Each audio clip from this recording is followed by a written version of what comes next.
Hillary Clinton telling, well, not quite all, but telling stuff in her new memoir, Hard Choices. The book titled, that very title, it hit stores today, focusing on her tenure as Secretary of State, 2008 presidential campaign, and overall hard choices she has had to make in politics as well as obviously at the State Department. Now, Hillary got a jump and released details of her book in an interview with ABC's Diane Sawyer that was last night. In it, Clinton addressed her health surrounding a concussion that she sustained back in 2012. It's an issue that was raised by former Bush and senior advisor Karl Rove, who accused Clinton of having brain damage. She says she's in good health and will release her medical records if, in fact, she runs for president in 2016. She also spoke candidly about the attacks on the U.S. consulate in Benghazi, another issue Republican lawmakers will not let go here. And Sawyer also pressed Clinton if she thinks she could have done anything more to prevent the attack that killed 4 Americans, including the U.S. ambassador, Chris Stevens. I'm not equipped to sit and look at blueprints to determine where the blast walls need to be or where the reinforcements need to be. I take responsibility, but I was not making security decisions. In the interview, Hillary said that she and her husband, former President Clinton obviously, came out of the White House quote-unquote dead broke and in debt.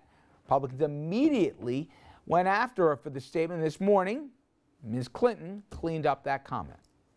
Let me just clarify that I fully appreciate how hard life is for so many Americans today. It's an issue that I've worked on and cared about my entire adult life. Excellent. Now, the Clintons also spoke about the relationship with President Obama, especially after the bitter campaign in 2008. And also, she's taken some lengths, I would say, to start distancing herself from some of the positions that the current president has taken. Politico reporting that, quote-unquote, Clinton does not want to appear disloyal to her former boss, but could use some separation given his anemic poll numbers. Also, she'd have to have Obama's supporters enthusiastically on board a presidential campaign while fending off Republican attempts to depict her as representing a third Obama term. And if you wanted more stuff, this woman in the book. Clinton says she refused to attack Sarah Palin back in 2008 at the request of the Obama campaign, and shockingly, Palin responded, going to Twitter today saying, "Look who fired the first shot in the war on women. Hint, it wasn't the GOP." And there's more. But I think that's enough to start chewing on here. You want to throw some money in the kitty for the former First Lady after her comments? Did she, you know damage control better than anybody, did she clean it up enough today or no? Yeah, look, let's be honest about this. This book is just a book to start the campaign. This isn't a serious, look, Hillary Clinton is a serious woman. She has look, go back to '93. She was sort of the architect and the founder of what became Obamacare. This is not some, local town councilwoman. This is a serious individual who put out a fluff piece written by 3 other people to sort of get the campaign going. And if I had her poll numbers, I would say, I am running for president of the United States. Come get me. She has every right. She's a prohibitive favorite. But to think that we're talking about this book that contains nothing other than that they were broke when they came out of the White House and have a lot of money now, and I'm happy for them. There's nothing else to this book. That's all there is. What did she, she got the news cycle, right? Yeah. But what else did they get out of it? That's the point that I'm trying to get. She redefined, it's like, okay, this chapter Syria, this chapter Russia. So she goes through the world, right, and the hot spots in it. But it's not that I'm looking that I was going to glean some bombshell news. I knew I wasn't getting it out of this, but think about what we're talking today about. How much money they were in hock for at the end, and how much money they've made on the speaking tour. Get it out of the way. They got Benghazi out of the way. They got this out of the way. But did they get Benghazi out of the way? It's a way to get on. I'm sure we won't hear anything. No, but Andrew, the point is that if you've ever been involved in a political campaign, at some point you got to start getting it out of the way. Yes, you'll talk about it again, but you got to start the process. So now she's given herself so much time between, hey, listen, I talked about this back in June of 2014. That's the way political campaigns, and this was a political campaign opening salvo. That was the purpose of the book. Absolutely, no question. That was the purpose of the book, to control it, to do it on her terms. Absolutely.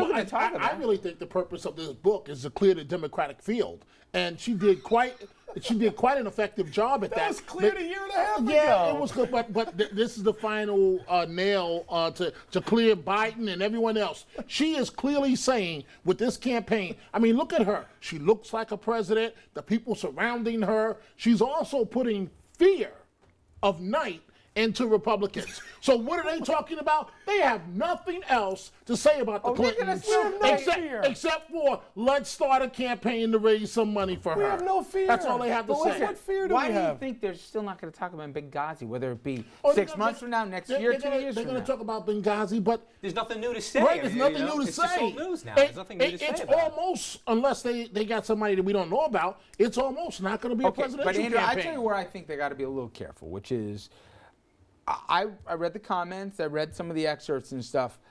I know why you want to clear some distance between yourself and this president, but they came a little close to me. I mean, they got Elizabeth Warren to say, I'm not running. Not that she beat her in a general, but you didn't want any from the left, any primary flack here, so you'd have to waste any ammo on that.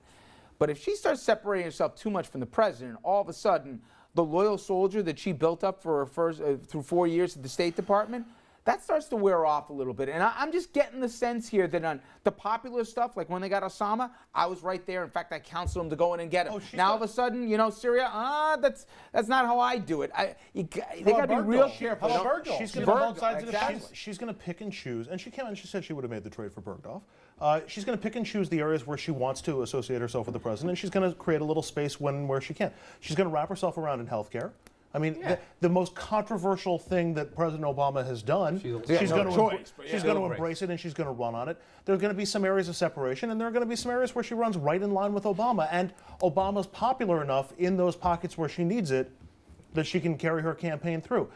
I'm not sure she's going to fend off a challenge from her left. There's some rumblings that Bernie Sanders might run. It's not going to be substantial. That's laughable. I understand. I might as well change parties and run in a primary against I understand it's laughable for trying to win, but I agree with everybody around the table so far. It is the opening salvo of a primary campaign. It is trying to clear the field a little bit. It is trying to send shockwaves through Republicans. It is trying to. The other thing is every chapter there is another excuse to play an excerpt from the book or remind you that she's in the race. You know what I thought was missing was one thing, which was, think about how, like, all of us say, you know, I don't know what the answer is, but we can do better on guns and stuff.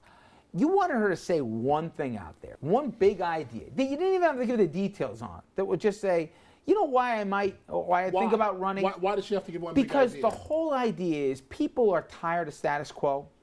I think people think, hey, you know what, maybe some Democrats think 6 years ago, I might have done it differently how I voted because I wanted somebody ready for prime time that was tough but competent and all the rest. I happen to think the president's competent. I know a lot of people take issue with that and all the rest. They want a big idea. I think Americans are so tired of small ball and just things getting bogged down.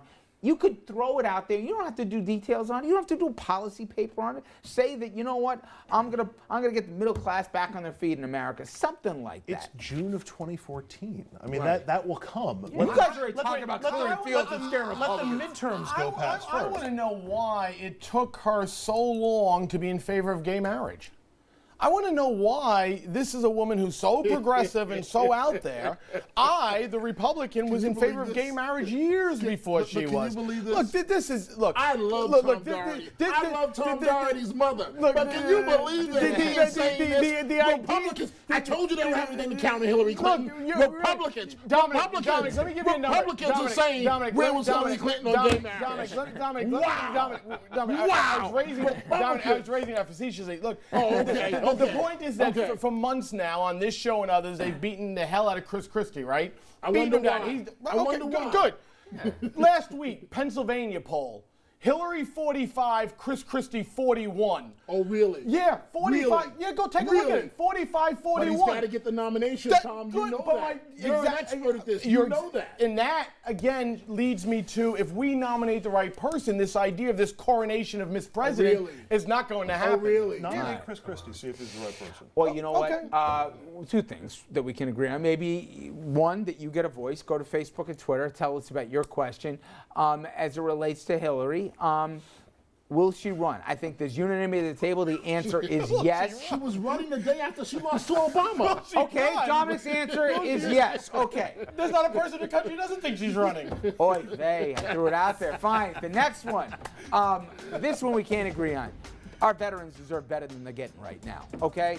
And when we come back, we're going to be joined by Senator Richard Blumenthal, who's been one of the loudest voices here, not only calling the VA to shape up here, but calling for criminal probes into the controversy surrounding the delays in care at those hospitals.